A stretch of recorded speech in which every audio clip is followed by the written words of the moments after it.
Join us is Lisa, whose daughter Amy died last year at the young age of 20 from toxic shock syndrome. Brittany's also here, who almost died from it, along with her parents, Shelly and David.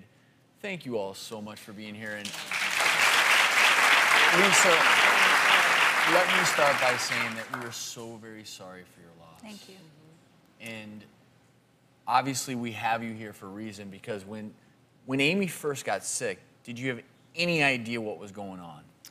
It was just flu symptoms. It just seemed normal. It wasn't anything to be alarmed about. When she started seeming dehydrated, we went to the hospital. Brittany, you had toxic shock syndrome. Did you think the same thing? I just had the flu? I did. I just thought I had the flu. I had fever, throwing up, couldn't keep anything down, went blind at one point, on and off blindness, and then I couldn't feel my hands and my feet. When she went in the hospital, when she was at Children's Hospital, they had plastic surgeons constantly checking her because her hands were dark, like the picture showed, and her feet were much worse than that. It was probably half a foot at the beginning. They were very concerned she might be losing at least half a foot at the very beginning. And you know, so many women wonder about toxic shock syndrome and tampons.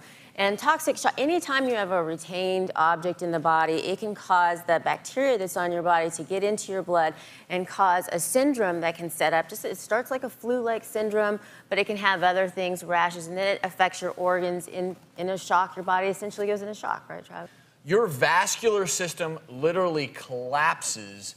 You do not get adequate oxygen and blood flow to your vital organs. That's why they shut down. And we actually have on the phone the doctor who fought the tampon manufacturers back in the 80s, Dr. Philip Tierno, who you saw in that previous clip. He's the director of clinical microbiology and immunology at New York University's Langone Medical Center. He's on the phone live from New York.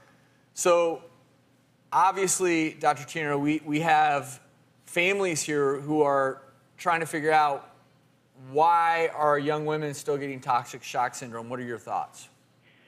Both of those young women use conventional tampons, which are primarily made with viscose rayon, with or without cotton mixes. Those tampons provide the perfect physicochemical environment for the production of toxin. Toxic shock syndrome is not a bacterial infection, it's a toxemia. And that synthetic fiber better amplifies toxin than cotton. Thank you for that opinion. So again, women are set up for these things because they can actually, because they wear tampons, and these can actually be a seed for bacteria.